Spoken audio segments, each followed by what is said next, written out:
Audio Jungle.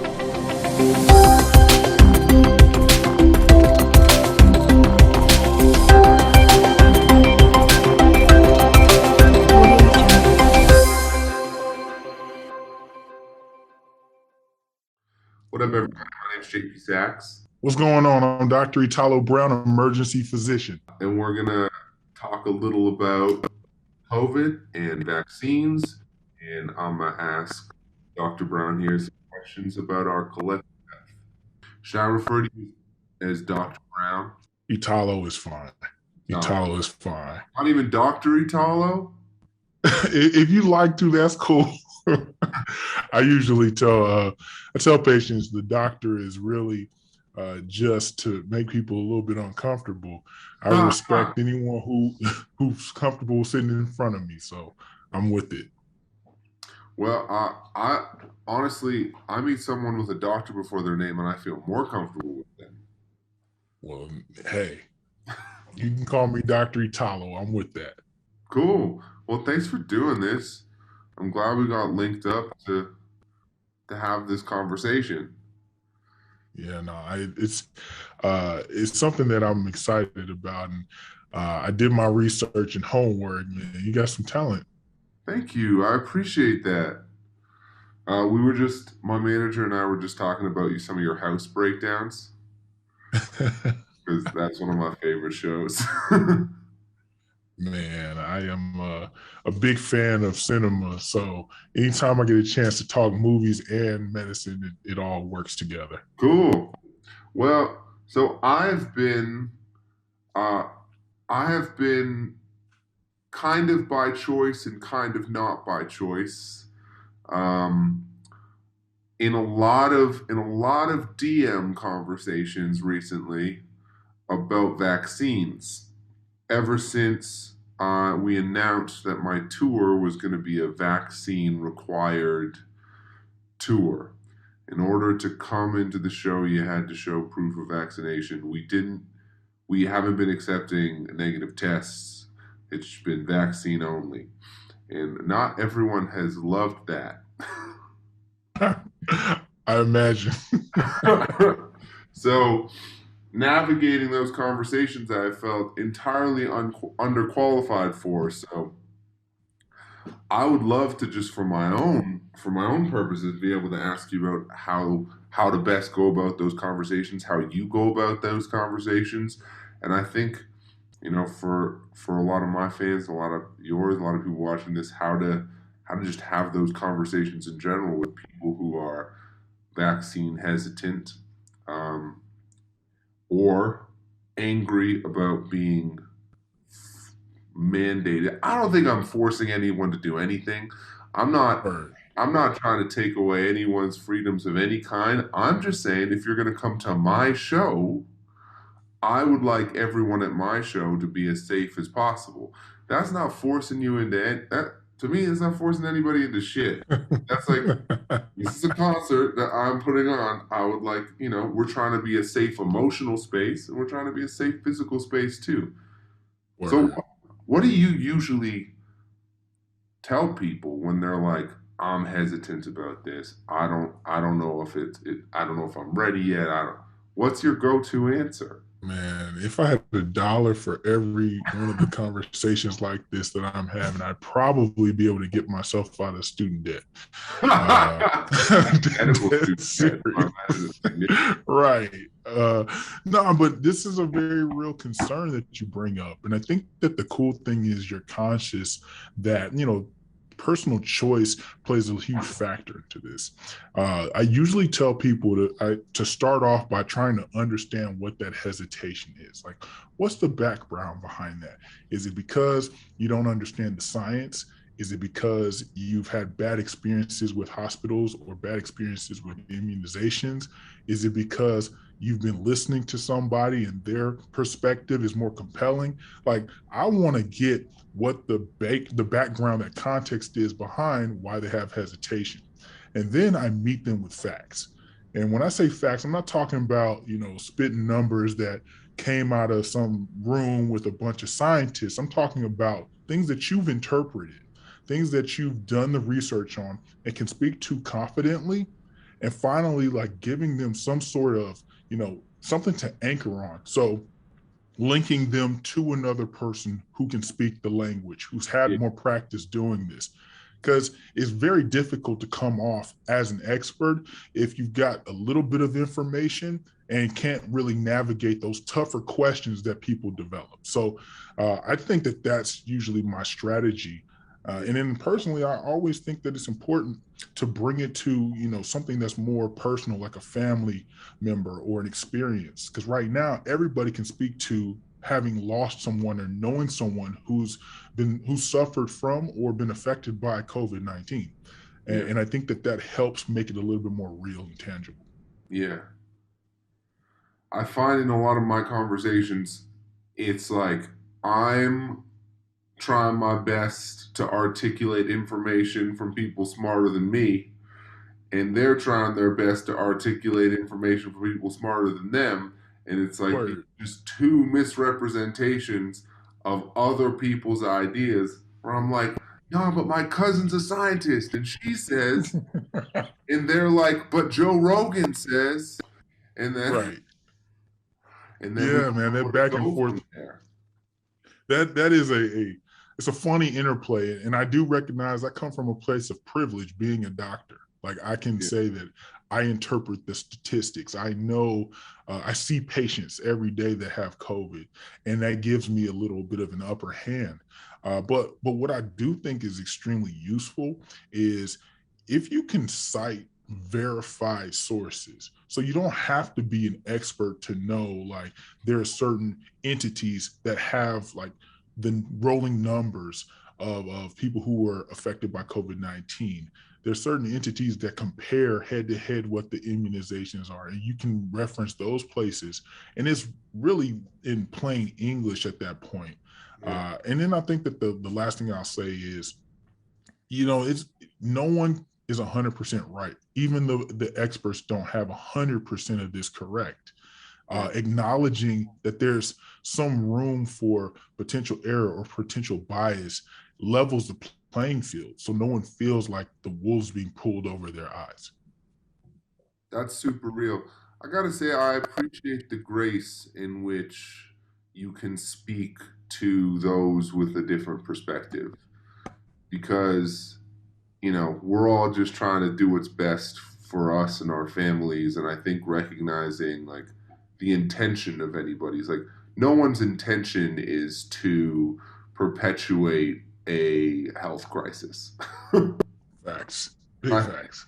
and I think sometimes I have the tendency to react to people as if they have the intention of perpetuating a health crisis.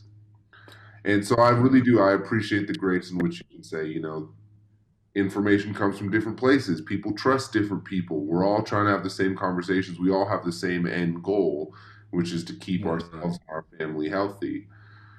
And I, Yeah, no, you think about it like that. And I say this because I've got family members who were hesitant yeah, for, variety of purposes. And I love them the same, yeah, regardless of how they view the medicine or the science or they view the politics surrounding the yeah, vaccination. yeah. It's sad that it became something other than just a conversation between people and their doctors. Like Word. it became such a, you had to pick a side almost when it doesn't seem Yeah. like it should be something that requires a side. It's just Word. trying to keep ourselves and each other safe. Uh, Yeah, I'm from California, and it reminds me. It's like you had to be a blood or a crip growing up. It was like there was no in between. yeah, And so, for me, I say, man, how did this turn into something as volatile as that? And simply, what it is, you know, I think that there are other agendas at play, but I think yeah, that the main part is when you're losing people at a extremely rapid rate, and it seems like there is a decision to do something and it comes so rapidly, so quickly, uh, there's confusion and people are always going to be rebellious or hesitant around things they don't understand. totally. And so we just have to do a better job of explaining at a granular level what each step means and what every single thing that we're attempting to do from a public health sense involves. Totally. And you're right. I mean, I'm coming from a position where I've gotten vaccines my entire life. Like, I get my flu shot every year. You know, Right. like it doesn't feel like a new thing. But if you don't get your flu shots, if you're not used to these sorts of things, like I get that it can seem frightening. To me, it isn't. I don't think there's anything real scary about it at all. I think we put Right. far more dangerous things in our bodies on a regular basis. Uh, Right. so, what can you give me an example of a conversation that you've had with someone who disagrees with you that you felt went best case scenario? Yeah. So I work in barber shops every now and then and do health interventions through barber shops. I had a conversation with a barber in Atlanta, and very educated man.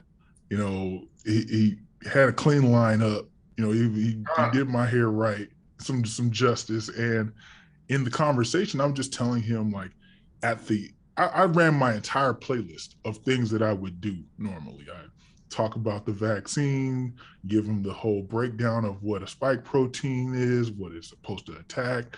Uh, I talk to them about other immunizations, other viruses. I mean, I hit all that. And he said at the end of the day, he was like, yeah, but it still doesn't change the fact that I don't trust the person who's giving it to me. I don't trust the people who developed it.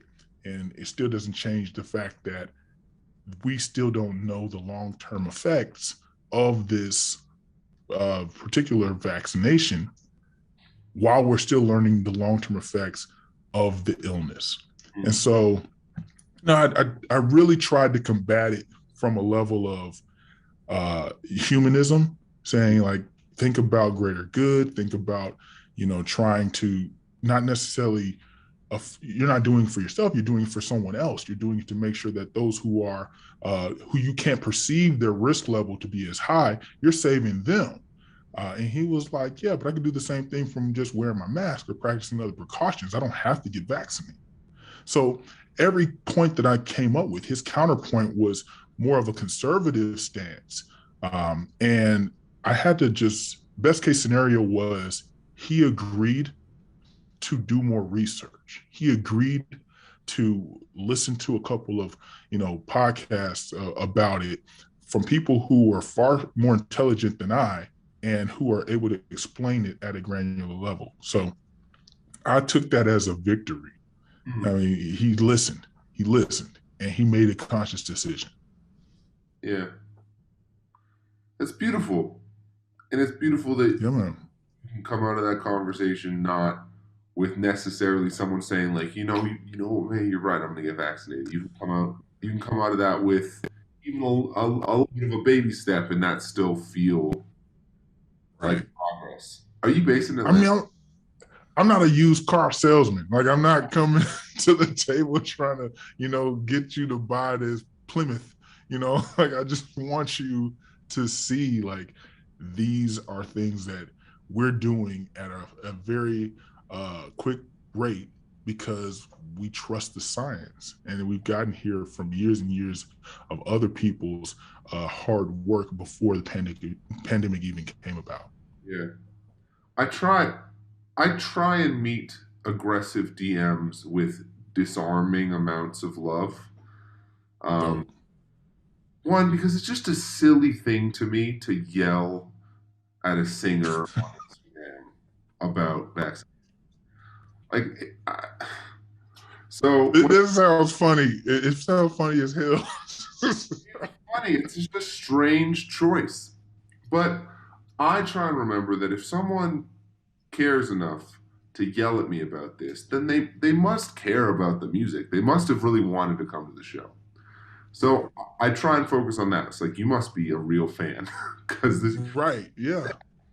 and one of the best they haven't all gone this well, but one of the best conversations I had was with somebody who said, kind of came on aggressively, like, I can't believe you did this, like this is so messed up, like I used to be a fan. You've lost my support, and I just said, I was like, hey, I appreciate that you used to be a fan. I appreciate that you found the music and it's meant something to you. Let me explain where I'm coming from.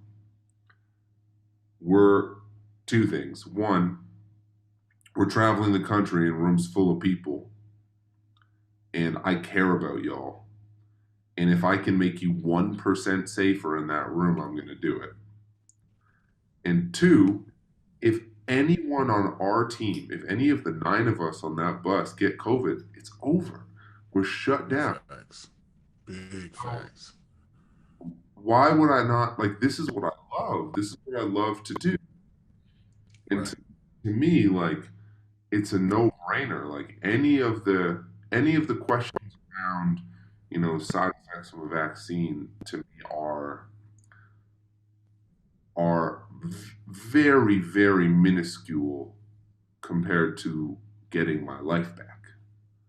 You Yeah. know, there's a Yeah. choice I need to make to get my life back and keep all of us safe in a very confined space. Man, living on a tour bus is like being on a tiny home with nine people.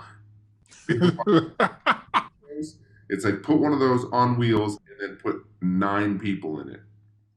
That's Right. a tour bus. Right. So why? Man. So we got to be as safe as we possibly can. And he was very understanding of that. He was like, you know what, you don't want your tour to get shut down. I get that. Uh, Man, that's huge. That's huge. And it so, speaks to the connection that you have with your fan base. Like that's live. I mean, it's a funny thing. I think musicians often find themselves in more intimate conversations than they are really qualified to have, Right. because we get to have a conversation with people, and often you know the we speak to the parts of people that scare them. And I think that's what music has always found parts of me and allowed me to access parts of me that Mm, might be frightening, that feel vulnerable, that feel exposed. But man. when you build that relationship with someone, it puts you in a position to have those kinds of conversations. And I mean, we're just That's a very significant point you just made, yo. Like one, you get access to people in a way that I might not ever get access to people. And I'm a doctor. You know what I mean? Like I get a backstage pass to the human body, but you get a backstage pass to their deepest fears and emotions, and you can do so in, a lyric. And so leveraging that to do something that we're trying to do desperately, I take my hat off to you. If it was a hat, I would take my hat off. well, man. I all I had to do was talk about my feelings until I knew how to do it. You had to go through fucking decade of schooling. So That part. I I'm hesitant to over glorify my profession, because I sat in my living room and made songs on the internet where y'all were, risking your lives the last 18 months. So Hey, it all had to happen, and in a certain divine cinema for us to be able to meet today, but also for us to have the impact that we're having, respectively. I'm thankful. I'm saying that because there's somebody who you've encouraged to get vaccinated who's not going to show up in my emergency department or not going to have their grandparents show up in my emergency department because you took a stance, and one that's not going to make you popular. It doesn't, it's hard to make the decision of, looking out for somebody else over yourself. That's difficult. I appreciate you saying that, and you know what? A lot of it came out of a sense of duty to people who do the job that you do, because I get to do what I love for a living. I get to make songs for a living. That is still bananas to me. So, and it's not very often we get to make that choice. So I encourage other musicians too, like, even if you're going to lose 20% of your ticket sales, like, consider that there are people in hospitals, just like what you said. It's such a good point. Like, if if we lose 20% of our ticket sales, but that means there's a few people who don't end up in the hospital. There's a few family members of people who don't end up in the hospital. Then if that's one person, it's worth it because Right, someone's health is more important than a ticket sold. right, And it's, right. I mean, I think it's been an easy time to put some of that in perspective. And I would have felt like a whole hypocrite after singing a song of "If the World Was Ending," connected itself to this whole thing in ways I never could have intended, and trying to talk. I I didn't want to make that connection, but that was the first thing that I thought about. Would have felt like a hypocrite. Yeah. So what would you say to someone who at this point is still on the fence about all this? So I think that is reasonable to still be on the fence because at the end of the day, this is a very difficult thing to digest. We're not on the tail end of a pandemic. We're still in the midst of one. And so I would offer grace to anybody who is trying to, find their way through. But what I would say off the rip is you have to take a second, remove the politics around the decision, remove the misinformation around the decision, and really look at the difference between those who are vaccinated and how they're doing and those who are unvaccinated and how they're doing. If we're looking at numbers and outcomes and seeing who's being hospitalized and who's not being hospitalized, who's dying and who's not dying, it makes the decision a little bit more transparent for you. I mean, chills, man. That's a phenomenal answer. I'm just telling you what man, I look at these numbers every day, man. I swear, uh, I feel like I am a savant in that sense, where the story that's being told by these numbers, by the data, is two different realities. And those who are unvaccinated are fighting in a different way with resources that are more limited than those who happen to be vaccinated. So I want people to be aware of that. About 3 weeks ago, I drunkenly told a friend of mine who is a nurse that I wanted to let all nurses and doctors into the shows for free. Oh hell My no! manager Aubrey was next to me, and she goes, "JP, you can't do that. There's Can't do it at all. nurses and doctors. You can't do that." I tried though. My heart was in the right place. The sentiment makes me feel warm inside because in the beginning of the pandemic, everybody was rocking with us. Now at this point, it's kind of just like Wayne. I can't get a free drink from Starbucks anymore. Well, man, It's like I just want some coffee, yo. are you in Atlanta? Oh no, no, no, no. I'm in California. Atlanta's where I went to school at. But Gotcha. yeah, I'm out in Palo Alto. Well, Palo Alto is close to San Francisco, right? Absolutely. If you want to come to the San Francisco show, I will give you a free ticket and a free Starbucks. Oh dog, I'm there. I Say would, less. Say less. I'm there. that'd be dope. I would love to meet you in person. Oh man, and it's on. Well, I appreciate you and everything you do. Thank you for taking the time to do this. Yeah, no, this is. I'm humbled. I'm humbled by not just the opportunity, but by your realism, and it comes through in your music, comes through in your personality, and for us who are kind of like actively living this right now, where we're trying to do a whole lot on a bandwidth that fluctuates. Uh, a little dose of what you brought me today adds joy to my life. So I appreciate it. Dude, Sammy, you just gave me chills because I I can't imagine how exhausted you are just from doing your job. So the fact that you have found the strength to take it upon yourself to speak to your patients, do your job, and then also be an advocate, a public health advocate, have these conversations, like that is above and beyond. And I appreciate you for it because you allow those conversations to exist in a really beautiful, helpful way. Oh man.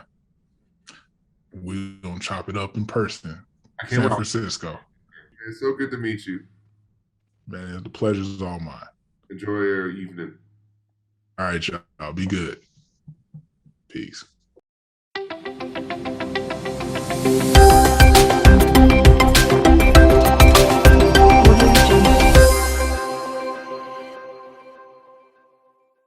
Right, let's get to the future of Philippe Coutinho now. Could we see him return to the Premier League this month? Well, Rob Dorset joins us live for more on this. Morning to you, Rob. Looking very likely that Coutinho will be leaving Barcelona this month, no doubt. Plenty of interest here in the Premier League, but where could he end up? Well, yeah, we told you, didn't we, yesterday on Sky Sports News that we think there are 6 separate Premier League clubs that are all interested in potentially taking Philippe Coutinho this month. And we told you as well that Aston Villa are definitely one of those 6. Now, a bit of breaking news for you if you like, but we're still checking this one out, so let's not go too strong on it. But Arsenal, Spurs and Newcastle, I've been told this morning, are 3 clubs amongst those 6 that are also interested in Philippe Coutinho. But as I say, we've got to speak to the clubs about those, so we shouldn't go too big on that now. But in terms of Villa's interest in him, I think it underlines their ambition, doesn't it? Both of Steven Gerrard and the owners, Nassif Suarez and Wes Edens, that they'd even be in the market for somebody like Philippe Coutinho, somebody of his standing. It would be a real coup if Villa managed to get this one over the line ahead of some of the other clubs that are interested in him. I think Steven Gerrard will be trying to use the fact that he knows him. They're quite close. They played together for 2.5 years at Anfield in that Liverpool midfield up until 2018 when Steven Gerrard left.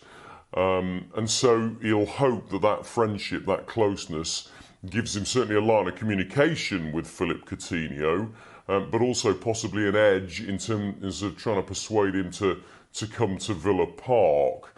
Look, remember, Steven Gerrard said before this transfer window opened that there were 1 or 2 targets that he was after, and if they came off, he said the Villa fans would be very, very excited about it. Well, Philippe Coutinho certainly fits that bracket, doesn't he?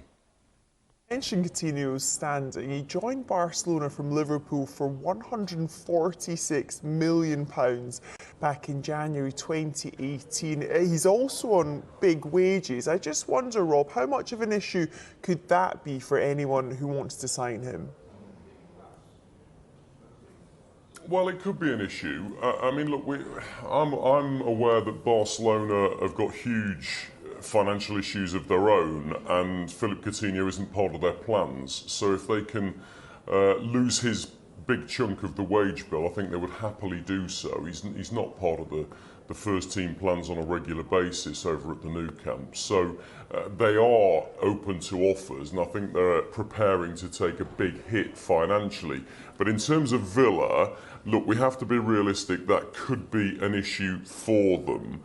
I mean, Coutinho's reportedly on £250,000 a week. That would blow Aston Villa's wage structure right out of the water. Just to put it into context for you, when Jack Grealish left for Manchester City and Villa were trying to persuade him to stay with a new contract, I was told that Villa's offer was about £150,000 a week to Jack Grealish, so potentially £100,000 less per week than Philippe Coutinho is on at Barcelona right now. But look, Villa's bosses aren't naive here. If they didn't think that they could afford it, if they didn't think there was a deal to be done, they wouldn't have approached Barcelona about him in the first place. But I think we have to be realistic.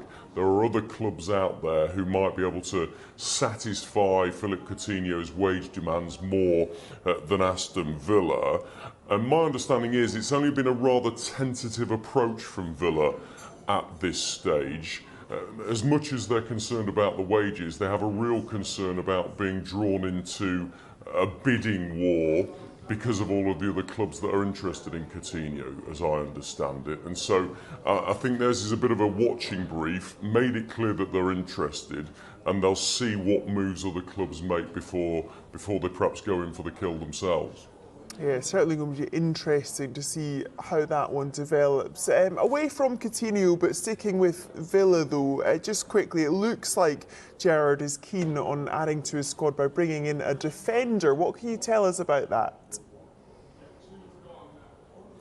Yeah, we told you yesterday that Villa want a left back and they're looking at a number of options. Well, one of those options I can tell you is Aaron Hickey, the former Hearts defender, of course, a really highly rated 19-year-old Scottish defender, and he went to Italy in the summer of 2020 after breaking through at Hearts.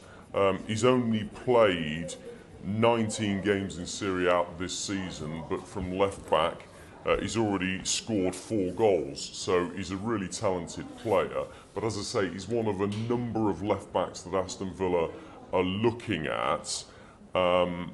Gerrard knows him well. He impressed him playing for Hearts against Rangers when Gerrard was the Rangers manager. So he knows an awful lot about him.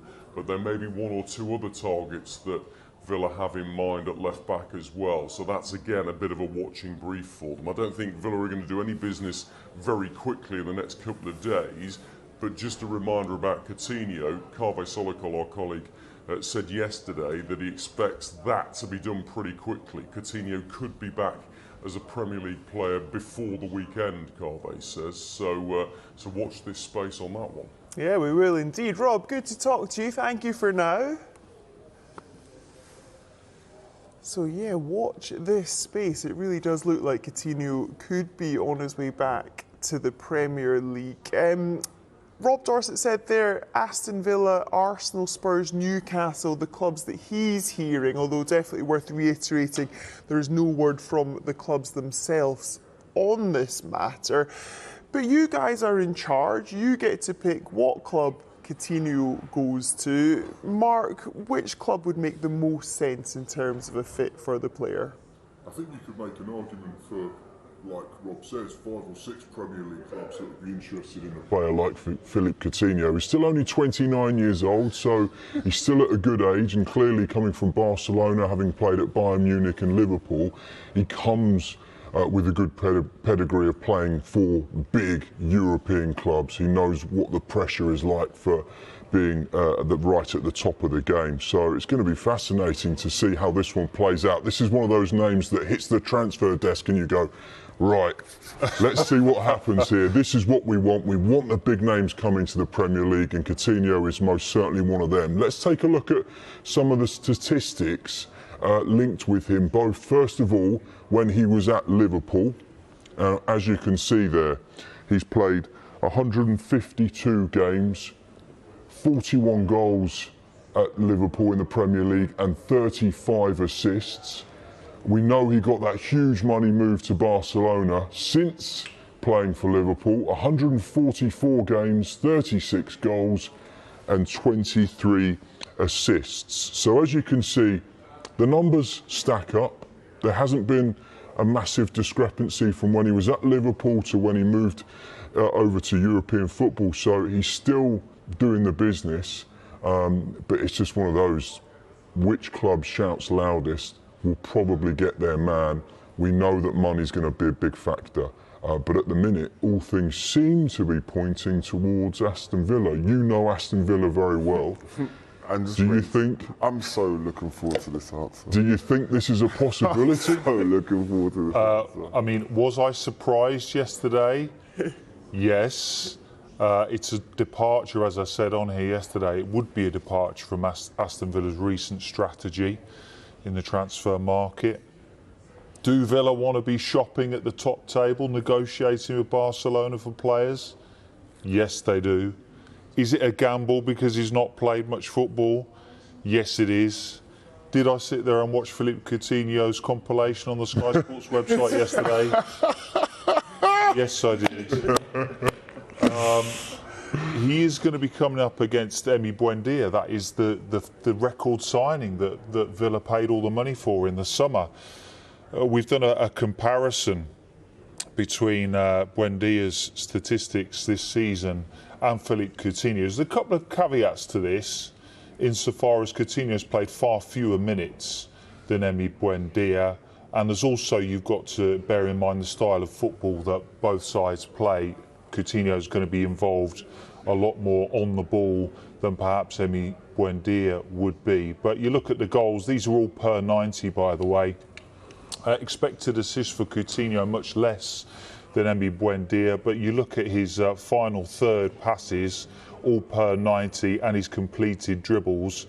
He outstrips Buendia on that front. It's the off-the-ball statistics that might be a stumbling block, perhaps, in the way Aston Villa play for Philippe Coutinho. Look at the pressures there. Buendia, far greater pressures than Philippe Coutinho per 90 minutes this season. So we know the style of play that Steven Gerrard would like to employ at Aston Villa. Does Philippe Coutinho fit into that style of play? We wait and see. I think, as Rob quite rightly points out, there's going to be a number of clubs that are going to be interested in Philippe Coutinho. I'm enjoying this breakdown from Dave. I just wanted to ask you about the wages, though, because Rob mentioned it there. Could they be a problem for Villa, for any of these other clubs? I think it's a problem for everybody, because Coutinho, you might say, has been a victim of the Barcelona financial mess. They paid well over the odds, I think most people would agree now, for Philippe Coutinho in the first place. Paid him astronomical wages, and unfortunately for him, whatever's happened at Barcelona has not worked out for him. Gone through a series of managers. Now we're in the financial abyss for Barcelona. According to Joan Laporta, they're back. So maybe they're not in financial abyss. But I think he's probably become a victim of that. Now he would like to get his career back on track. There's the obvious connection with Steven Gerrard. It makes sense in that way. Would he be a success? Is he going to be up to speed? Would it take him 4 months to get back up to speed in the Premier League? Does that make it a worthwhile option if you're paying him all that money? Those are the questions that Villa's transfer committee of Christian Purslow, Johan Lange, Frederick Leth, they'll all be weighing up right now. Yeah, and Dave, you took us to a moment there. We can all imagine you sitting there watching the highlights reel, trying not to get too carried away. But the question I guess I have is, how exciting is it, the potential to have Coutinho back in the Premier League? And I'm not saying I think this, but is there the potential that he could perhaps be past his best? I come down to the old saying, and Mark's going to help me finish this. Form is temporary, class is permanent. Okay, say no more. And I'm so happy that you actually brought those stats up, because sometimes when you see these narratives and you can see all of the confusion that's happened around Barcelona, we can sit there and say, oh, it's because of Coutinho, it's because of this, it's because of Messi leaving. When you actually saw the stats and the numbers themselves, in the whole mess that Barcelona have been in the last couple of years, his stats remain consistent. You see the impact that he had at Liverpool, his stats remain consistent. So when Coutinho is on the field, as long as you can build a team that is going to build around a special player, as we both just alluded to, who is class, you're going to get numbers, you're going to get stats, and you're going to get impact. And I say it all the time, in world football you can get a load of players that can turn around and come together, but there are a very minute few who are actually can be difference makers. And whether it's the 5 seasons at Liverpool, the 3 seasons at Barcelona or whatever else, Philippe Coutinho has proven it time after time. You give him the opportunity, he is a difference maker. That's the thing as well. This whole scenario reminds me of the summer with Ronaldo. Everyone was desperate to see him come back and play in the Premier League. We were desperate to see Gareth Bale come back and play in the Premier League. Gareth Bale perhaps didn't quite work out so well. Ronaldo's definitely got the goals, whether he's worked out for the team. And I think this will be a very similar scenario with Coutinho. Dave, yes or no, will he end up at Villa? Smile, Dave, and say it well. Say it with your chest. Don't know.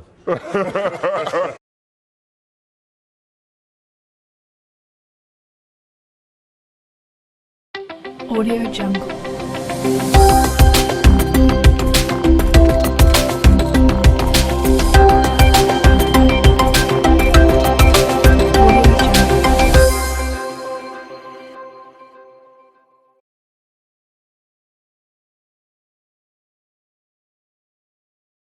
Rangnick has only been in charge of Manchester United for just over a month now, and he accepts that the side has a long way to go following that defeat by Wolves. We can speak to United We Stand editor Andy Mitten, who joins us now. Andy, good afternoon. Now, are the players buying into this interim manager's ideas? It depends which players you ask. I don't think you can speak for all of the players, but as you've seen with some of the performances, he's struggling to get across his points. United have been very disappointing, especially against Wolves the other night. But even in the games which Manchester United have won, they've failed to convince so far. So Ralf Rangnick has got a very, very difficult job in his interim period. He's planning to stay on beyond that, but he needs results, he needs wins, and if he doesn't get that, then his stock will be much lower at Manchester United and his influence too. Luke Shaw said the players lacked intensity against Wolves. How worried are you for your club? I think Manchester United fans are very worried because Wolves fully deserved to win that game. Even when Manchester United beat Norwich City, beat Crystal Palace, they weren't particularly convincing performances. Maybe the first half an hour against Palace, Wolves showed dominated the game. They created more chances, they had more corners, and they fully deserved it. Manchester United were particularly poor at a Newcastle side last week who'd only won one of their Premier League games. So that Wolves defeat, a huge surprise. It wasn't in isolation, and this is worrying for United fans. Look at the players within that squad. There are world-class players throughout. It's got one of the biggest wage bills in world football, and the reality is that United are seventh group stage largely because of that man, Cristiano Ronaldo, and Atletico Madrid are equally out of form as well. But United fans are worried at the moment. I cannot pretend otherwise. Rangnick has the title interim manager, but are his chances of getting the job permanently damaged after that performance against Wolves? No, I wouldn't say they are after one result. I think if we're getting to May and it's like this, then absolutely. But I think every manager deserves time and should be given time and support as well. But if he was to go on and win the next 15 matches, everybody will be hailing him as a genius. And if he wants to anoint a successor or put himself in, great, more power to him. That's how football works. It's all about results. And if he doesn't, and if it stays as it is now, which is unconvincing, unattractive football, very few chances created by Manchester United, despite all of those attacking players, then people will not have the same level of confidence in him to appoint a successor or for even for him to hang around. It's all about the mood and the results. And Rangnick has always been a long-term planner. That's where his best success has been. The problem at Manchester United is he's only got 6 months to turn it round and really get Manchester United into a top 4 position. Well, Rangnick arrived famed for the pressing game. Any evidence that that's actually happening? Well, there was in the first 28 minutes against Crystal Palace, and not much since then. And he admitted after the Wolves game that the team hadn't pressed and they were tactically outwitted by Wolves, who did a number on Manchester United, especially in midfield. And Wolves' manager managed to communicate the changes he wanted to make to his players, and they carried out those changes. Didn't happen for Manchester United. So, best coaches in the world. And to be fair to Ralf Rangnick, he's spoken exceptionally well when he's spoken to the media, but it's all about results. Even if you're scraping 1-0 wins, he'll get away with that.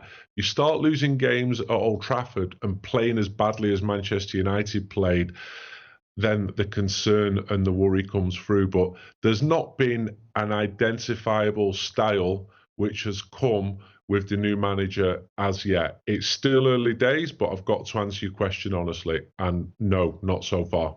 Yeah, and the fans booed when he took off Mason Greenwood. Are the fans turning on him already? I don't think it's specific to the manager. I think they booed the decision because Mason Greenwood was one of the few Manchester United players who was playing well. He had more dribbles, he had more touches in the opponent's area, which the other players were not having at all. So that was the decision, combined with the fact that Wolves were clearly dominating and creating more chances. Rangnick is not Solskjaer, he's not a club legend, but I still think United fans will get behind him. They're patient, especially within Old Trafford. They want him to see him do well. They don't want to see the team fail. They don't want to see the manager fail. They'll give him a fair chance. They're not going to jump on him straight away. And if results and performances improve, they'll absolutely be behind him. And every Manchester United manager post-Ferguson, even David Moyes, would say that they felt they had real support from Manchester United fans at Old Trafford. That is true, but United's 7th in the Premier League. You touched on this. They've scored fewer goals and conceded more than this time last season. So, are United going backwards? Well, judged by that, yes, they are. United were top of the league a year ago. So they're scoring fewer goals. Ronaldo's scoring. The players around him are not scoring. The team are conceding more, but were conceding too many last season anyway. Rangnick has stopped the flood of goals, which saw to the end of Solskjaer's time. So in the last month, 2 months, 3 months, Manchester United have absolutely gone backwards. The form fell off a cliff under Ole Gunnar Solskjaer. He won 4 and drew 1 of the first 5 league games, and then it just went really bad in the autumn. Those heavy defeats to Liverpool, to Watford, being completely outplayed by Manchester City. So it's been a pretty grim season for Manchester United, and that wasn't expected. After last season's second place finish, then bringing in Rafael Varane, Jadon Sancho, Cristiano Ronaldo, fans were really, really optimistic, without reason so far, sadly. We've just broken the news that Felipe Coutinho is on his way to the Premier League. We'll decide by the weekend. Do United fancy a former Liverpool player? I'm still getting over that goal he scored in the Europa League to put Manchester United out about 5 or 6 years ago. He was excellent for Liverpool. I've watched him play a lot for Barcelona, and he hasn't been excellent. Barca overpaid for him. He didn't fit in with the players around him. He's really struggled, and Barca want him off the wage bill. Coutinho at Manchester United, oof, that really isn't one for me. But the issue for a lot of fans is the midfield for Manchester United, and we saw that again against Wolves. United's midfield was completely overrun. And you've got inconsistencies within the midfield as well. So Scott McTominay was excellent and has been largely good against Burnley, less so against Wolves. And fans are always harking back to the great midfielders who've played for the club historically, but also in more recent times, your Keanes, your Scholes, your Nicky Butts, great players. And they're not seeing that at the moment compared to some of the rivals. Coutinho, he's not a name who Manchester United fans would say, yeah, let's definitely get him in. It's more of the holding position. But then what formation are Manchester United playing at the moment? Ole Gunnar went for a 4-2-3-1 a lot of the time, and Ralph Rangnick's going for a 4-2-2-2, but he changed that at half-time the other night. So these people who know far more than I do about football tactics should be making that decision, but I'd be stunned if Philippe Coutinho came to Old Trafford. Yeah, indeed. Andy, great pleasure to speak to you. Thanks for coming on.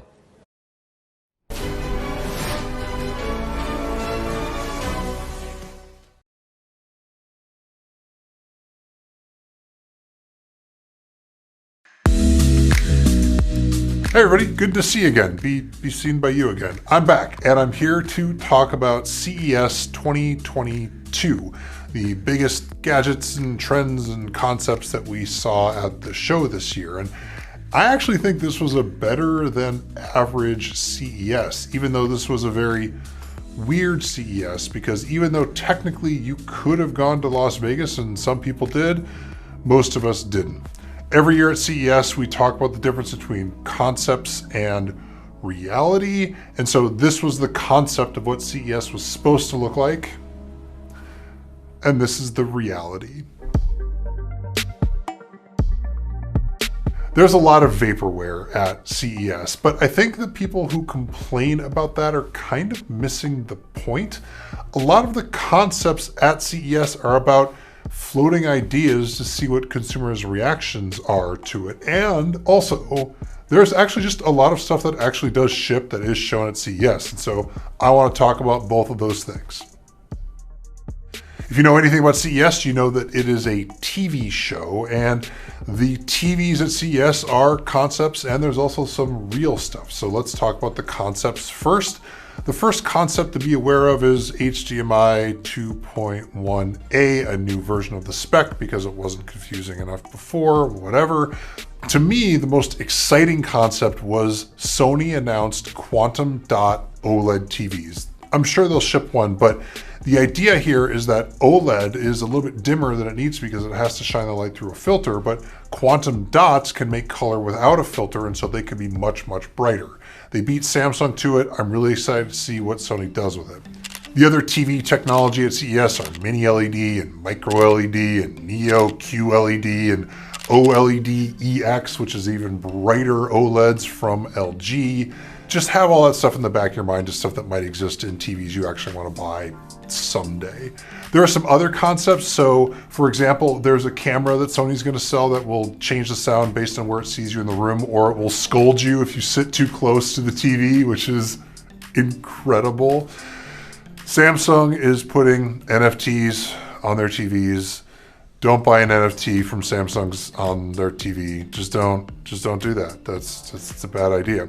They're also making a remote that can be powered off of the radio from your router, because why not?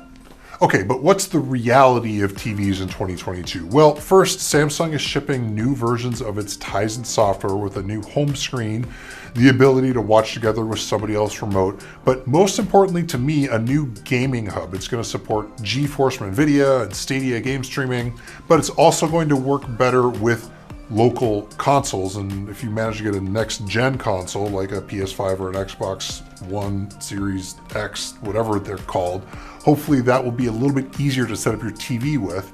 But the sleeper hit of the show might be LG's 42-inch OLED TV. Now, normally you think of TVs being impressive because they're huge, but this smaller one is interesting because it could be used as a gaming monitor maybe, but at the very least, you will have a TV with just perfect picture quality in a smaller size that you might actually want to put in a smaller room. The next big thing that happens at CES is we get a lot of chip announcements. Those are the concepts, and then the reality is you want to buy a laptop. So let's talk chips. So Intel announced the 12th gen Alder Lake chips, and they say they're going to be the most powerful laptops ever, that they're going to beat Apple's M1 Max chip on performance because they've got a dramatically increased core count, and maybe they will, but Intel didn't say much about battery life, and that's one of the reasons people are so impressed with these MacBook Pros is they have the power and they have the increased battery life. Now, Intel, I think, is the more important company to talk about because, frankly, most laptops are still shipping with Intel chips, but I think AMD is the much more interesting chips to talk about. They announced their Ryzen 7000 desktop chips. That's the Zen 4 architecture, 5nm process. They're coming in the second half of 2022. It should be a step change in performance, we hope.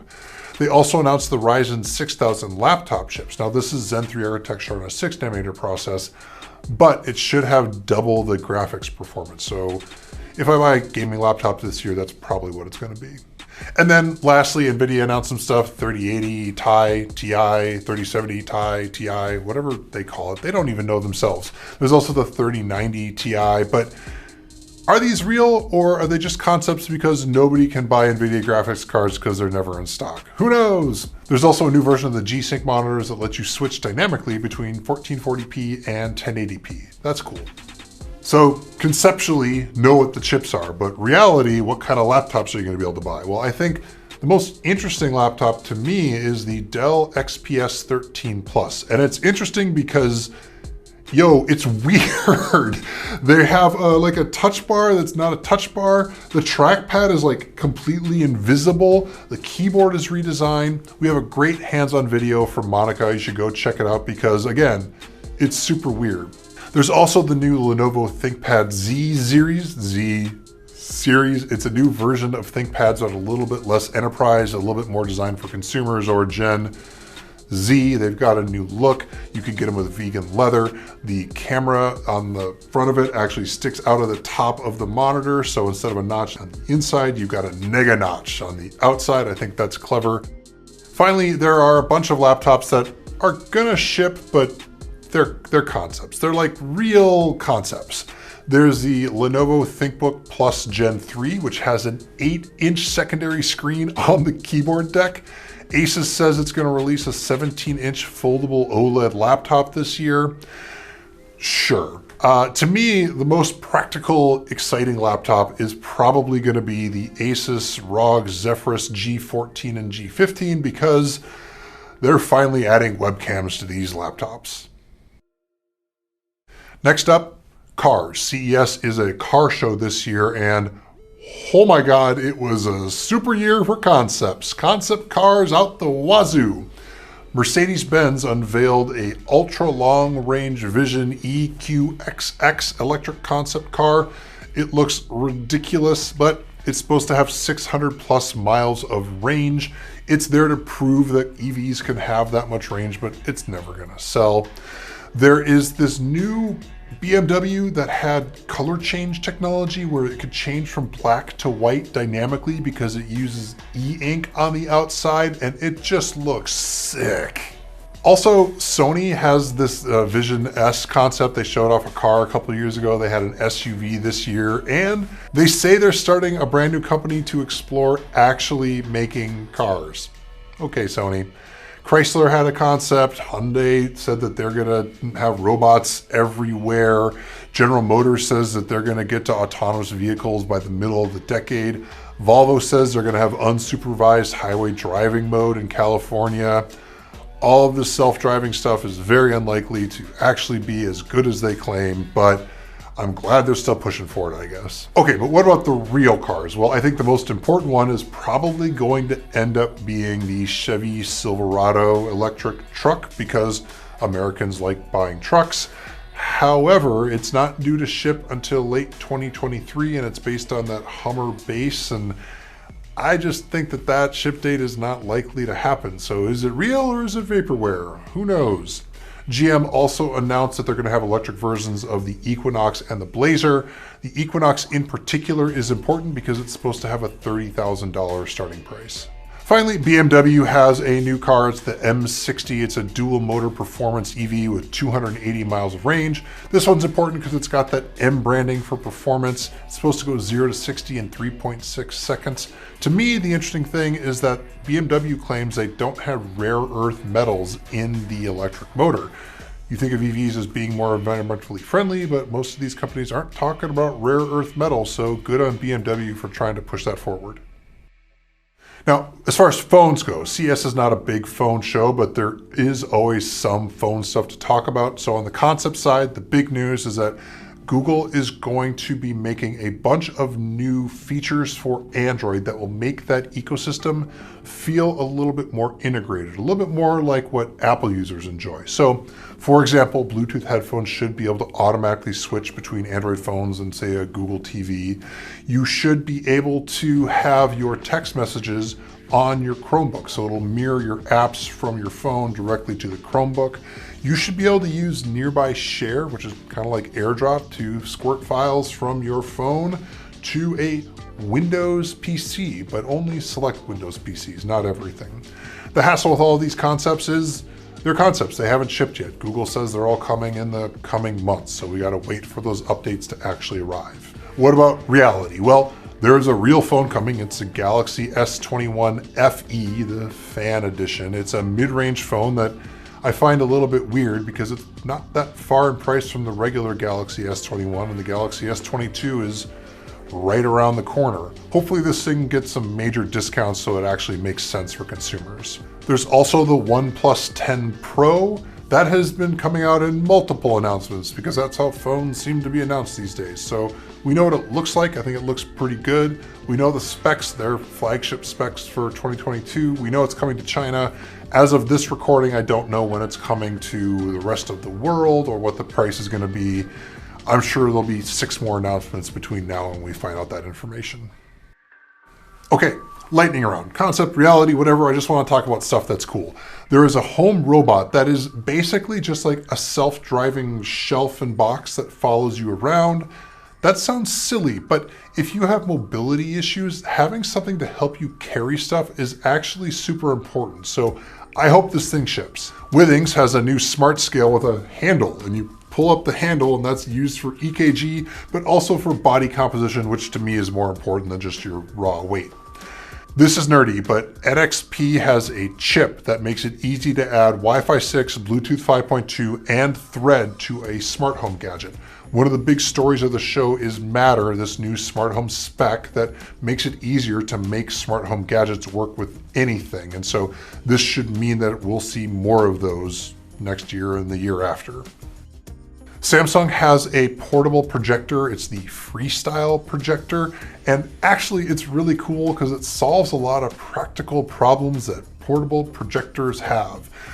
That is a lot of P's and I managed to get it right that time. So it shows up on different colored walls and auto fixes the color. It does keystoning. It can go in different directions. You can put little caps on it to make a light show. You can screw it into a light bulb. It's just a ton of fun. Speaking of Samsung, there's the Odyssey Arc, its largest curved monitor yet. And instead of looking at it like this, you can turn it on its side so it goes over your head like an OmniMax screen, and that's dope. There's a new Skydio 2 Plus. They're gonna have a software update for it later this year where you can program it as a cameraman instead of just having it follow you, so you can do more complex actions without having to have a drone pilot around. Last and I don't think least, there's a new smart dog collar. We've seen these before, it's got GPS, but this one also tracks vitals, heart rate and activity. And that's kind of neat because getting that into a relatively loose dog collar is a hard technical challenge, and they say they solved it. So that was CES 2022. We've got a lot more coverage on TheVerge.com. I have barely scratched the surface because this was actually a relatively good year, both for concepts and, I hope, for real products that are really going to ship. So what's my big takeaway for the difference in the concept and reality at CES? Well, it's simple. We're living in a simulation where the distinction between concept and reality doesn't actually exist. No, I'm just kidding. No, to me, the thing that surprised me this year is I actually am a little bit hyped up about some of this hype, and I think that that is okay. And if you're hyped too, just remember that hype isn't real. It's not real until it ships. So don't pine for something until it really seems like it's going to hit store shelves, and don't buy it until you see a review. So CES has kicked off the year in gadgets just like it does every year. I really hope this year is a better year than last year. So not to get too sincere about it, I hope that you will have a better year this year than last year. And I really do appreciate you watching all the videos that we make here, and we're excited to make a bunch more for you in 2022.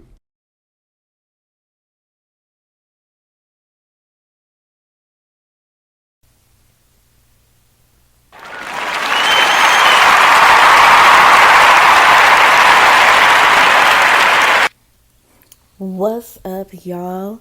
It is Free the Truth, Auntie Free, the village auntie. I'm in the building, and I'm bringing something to y'all that just keeps being repetitive in my life, especially this last year or so.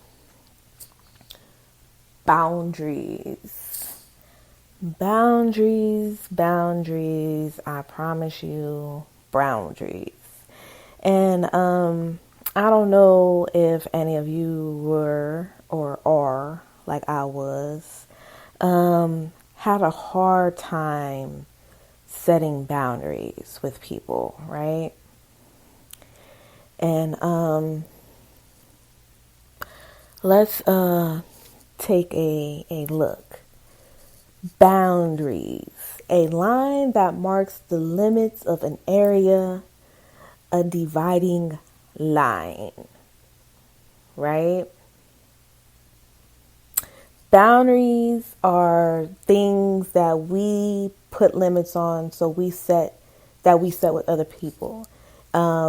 They indicate and we show what we find to be acceptable and unacceptable behavior towards us. Intellectual worth and boundaries. You are entitled to your own thoughts, opinions, as are others.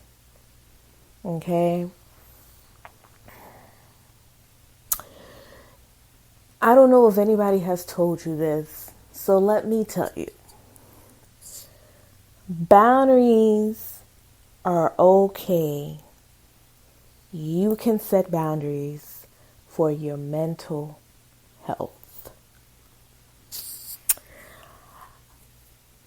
My journey with boundaries comes from a long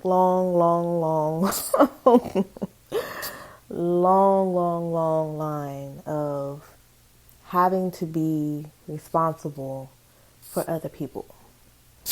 I am the oldest of 5 children. Okay. I had to help look after and at times take care of my other siblings.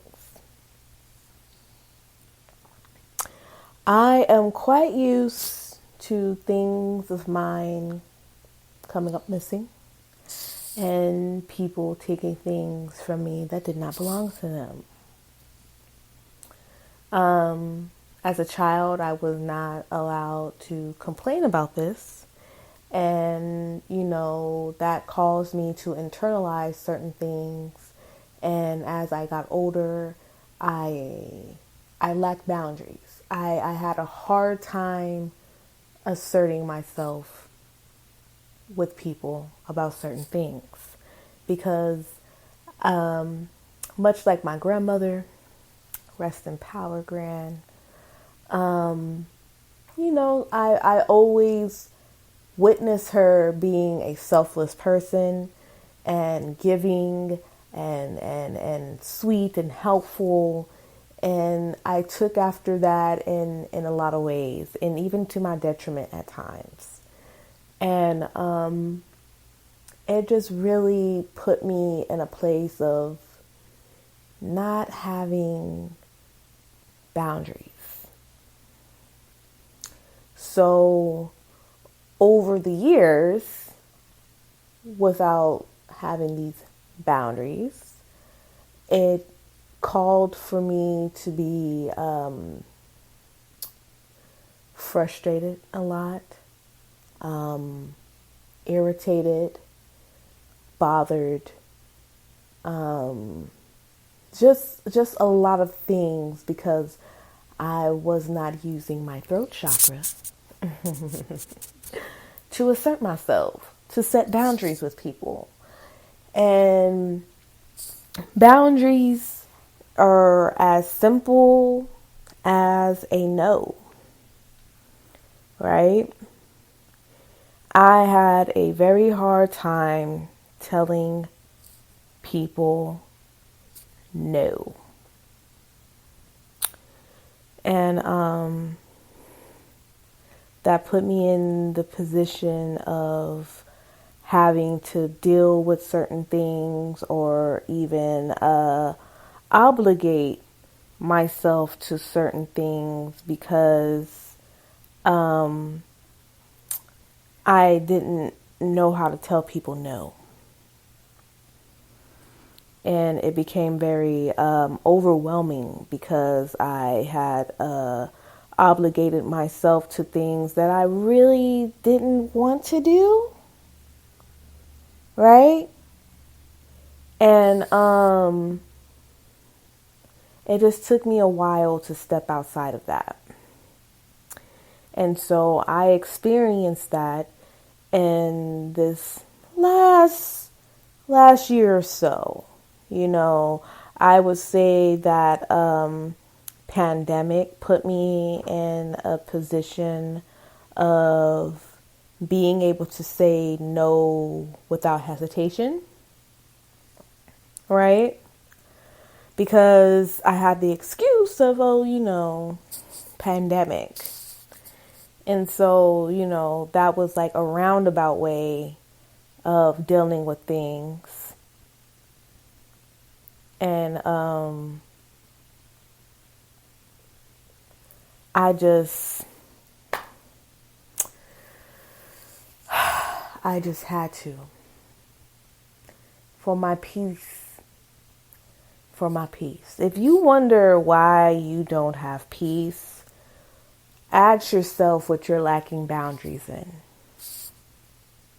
Ask yourself that. What am I compromising my peace over? What things are causing me to lose my peace of mind? Right? And I really took time to assert that.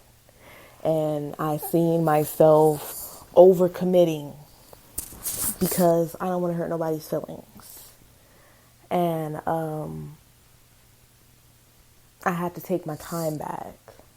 You know, when I found myself doing a lot of favors for people and I wasn't even getting support for the things that I do, I had to set boundaries. Just think about the things that upset you, that frustrate you, that just put you in a mood. And I will ask you immediately, what are you lacking boundaries in? It's the boundaries, baby. And I just want to share the fact of it's okay to say no. No. No, I can't. No, I don't want to. And just understand that no in and of itself is it. You don't have to provide explanation to people on why you don't want to. Okay? Your no should be enough.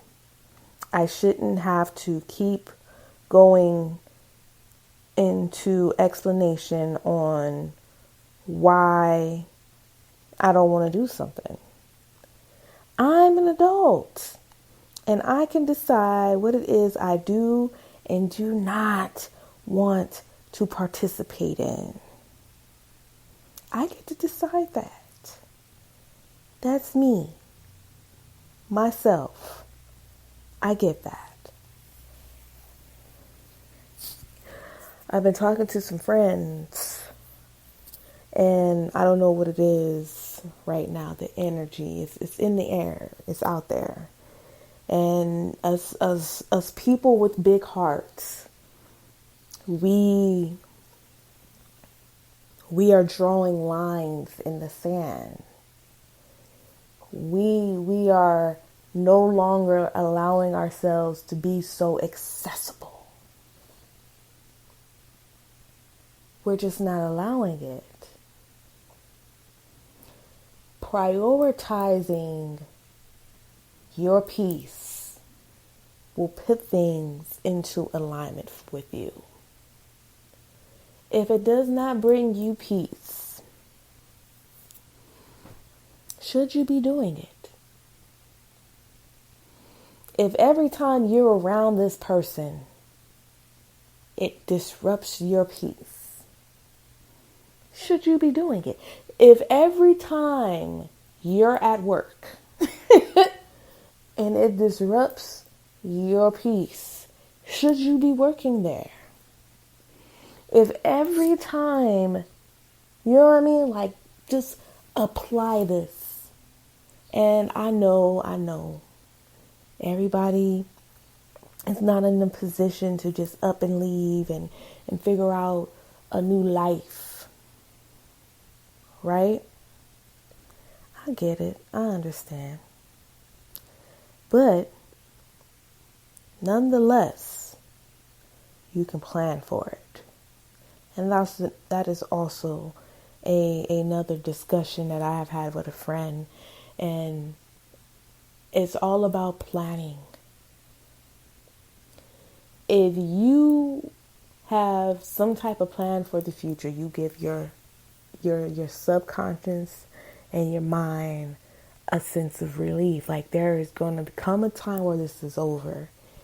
But if you have no plan, if you have no way to get out of this, then that's when you kind of get into the sunken place of life, where everything is just blah, because you have nothing to look forward to.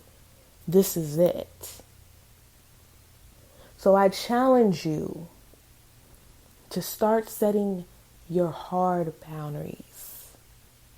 And I promise you, when you do, you're going to see who really is your friend, who really is down with you, who's really about you. Because if your boundaries causes separation between you and others, then that shows you that they weren't really about you. They were using you. And don't get me wrong, we all get used, but there's an unhealthy way and then there are healthy ways. You as a person should be useful, but you should not be used up. There's a difference. Okay? I challenge you to draw your lines around yourself. Protect your peace at all costs. If it is not in alignment with your peace, then it is not in alignment with you. And I'm not saying that means every day should be perfect. I'm saying that we should be at a state of peace to be progressive, to be valuable, to be useful. If you have no peace within yourself, then what good to you are you to anybody else? You're not stable. You're not grounded.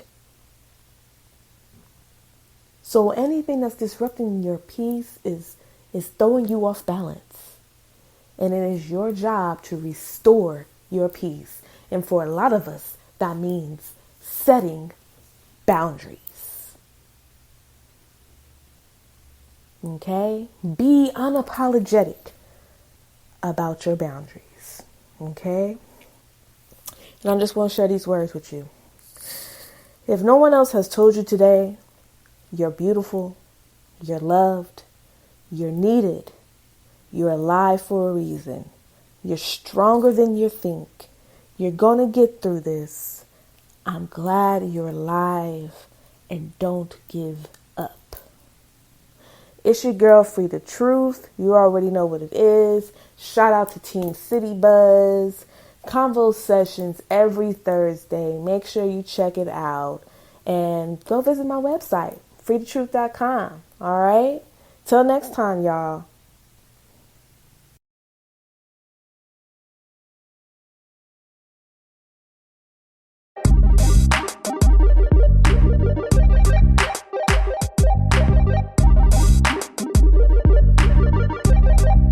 Hello and welcome to Gamers Unlimited, the podcast dedicated to all things esports and gaming.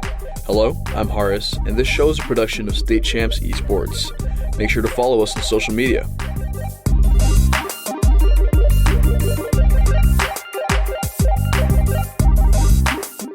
Hi, I'm Candace Lynn, and with me today I have Danielle Sarikas, the head coach of the Lawrence Tech Esports program today, and we're just going to go over what your thoughts are on how your first semester of collegiate esports here at Lawrence Tech has gone with the inaugural team. We're all really excited that we finally got to see it take off, so we want to hear from you, how you just think, what are your overall feelings of how the first semester went?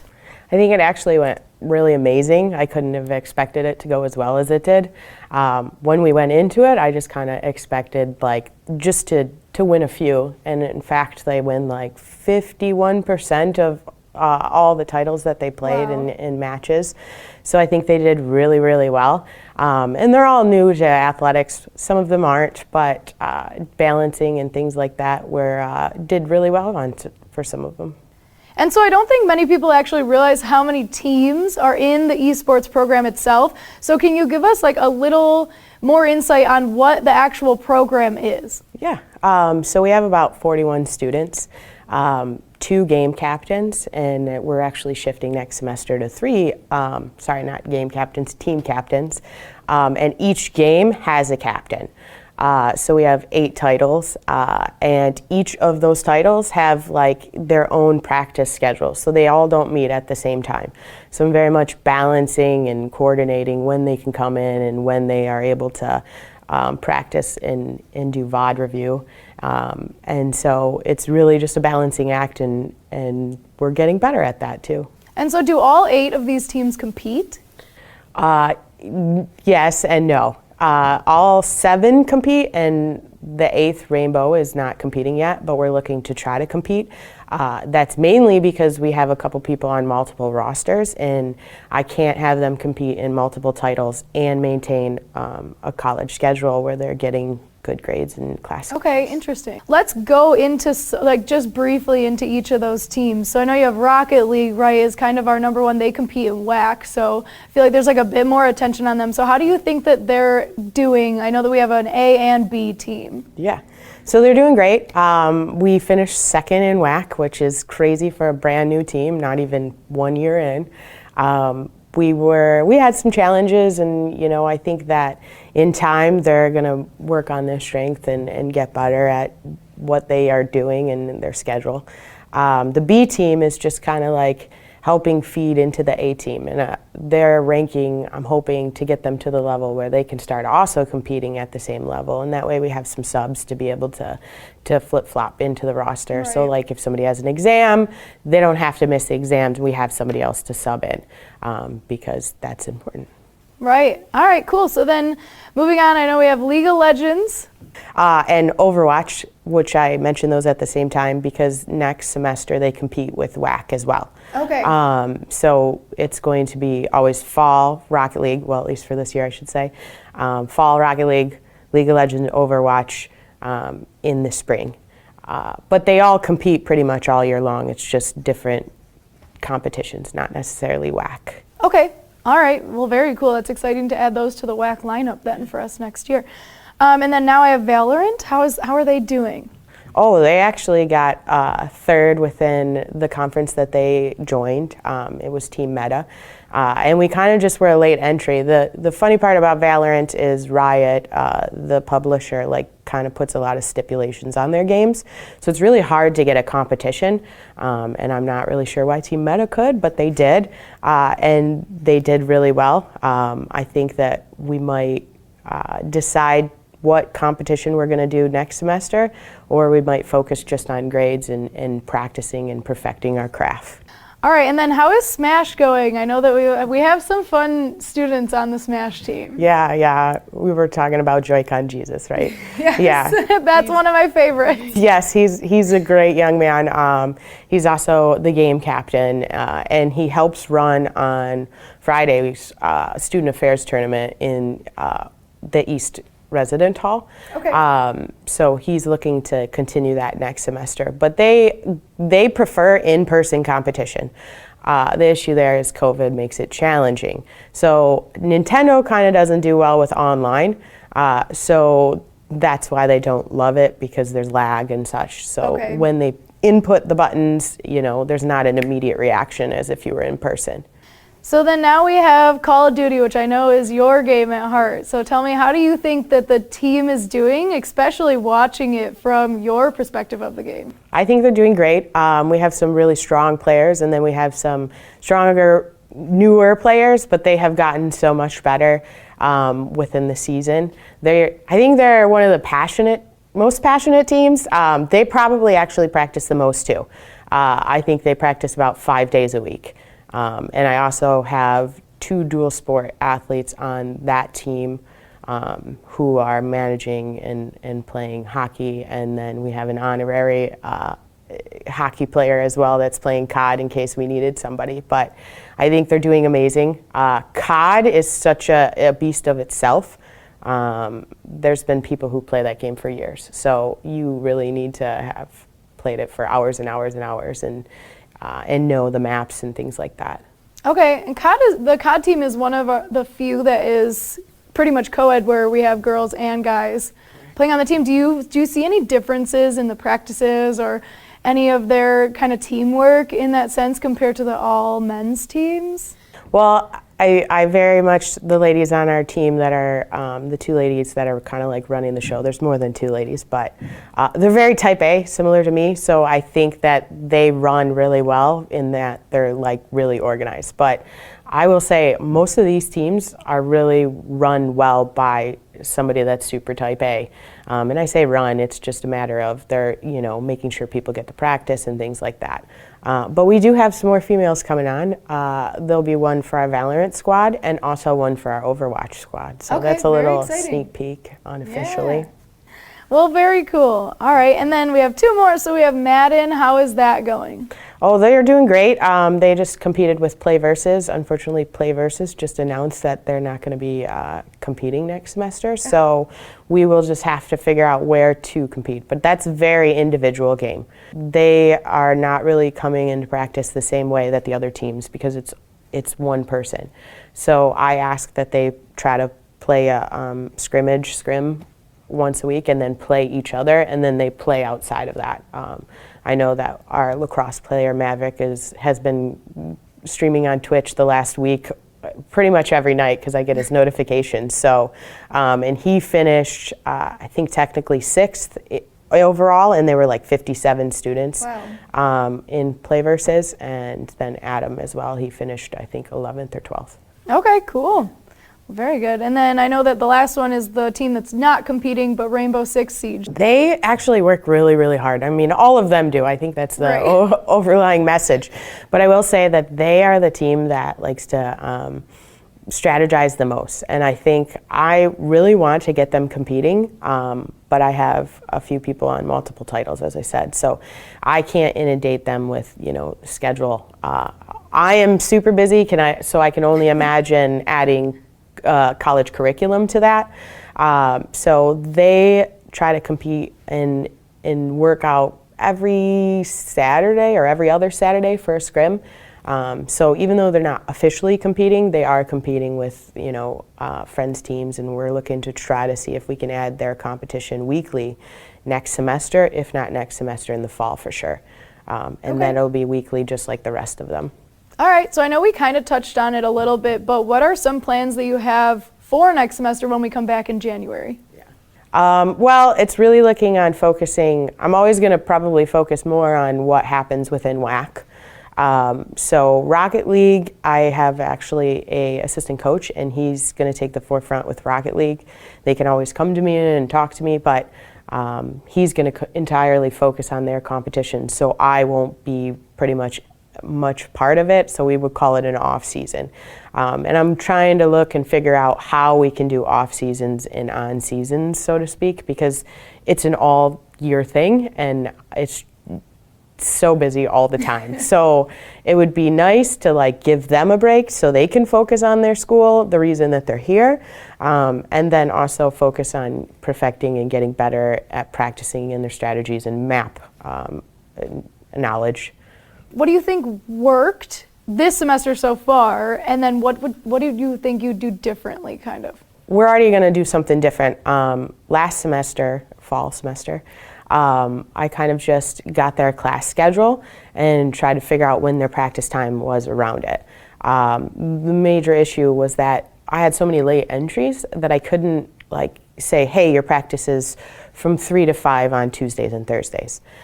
So this semester, I really hammered schedules before November. So they're more of a structured schedule, just like traditional sports, where you're like, hey, your practice is from 2 to 4.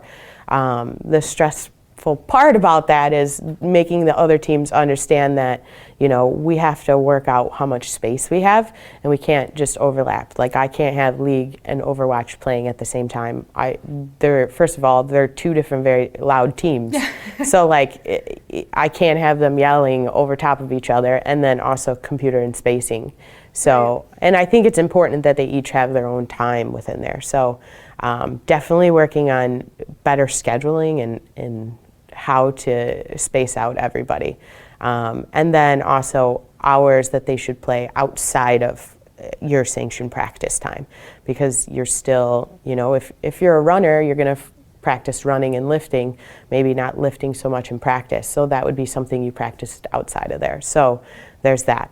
And also I want to work towards adding fitness into the program, but can't conquer the world all at once. How is recruiting coming with bringing more students in? Have you seen a slowdown since the start of the program, or is it kind of staying steady in the sense of that we still have that big interest in Lawrence Tech? I think it's still staying steady.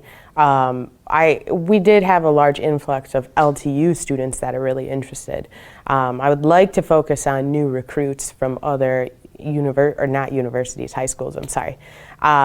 So that some of them having experience being on an esports team versus not being on a team at all.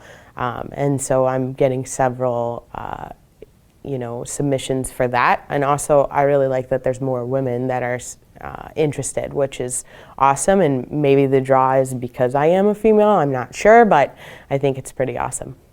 Excellent. Well, we're super excited to see what next semester has, and then after that you'll have a whole year under your belt, so it'll be very cool to see where the program goes from there. But that is all we have, so thank you so much for joining us. If you enjoyed the show, make sure to subscribe to Gamers Unlimited and tell your friends about it. We'll be back with a new episode soon, so join us again.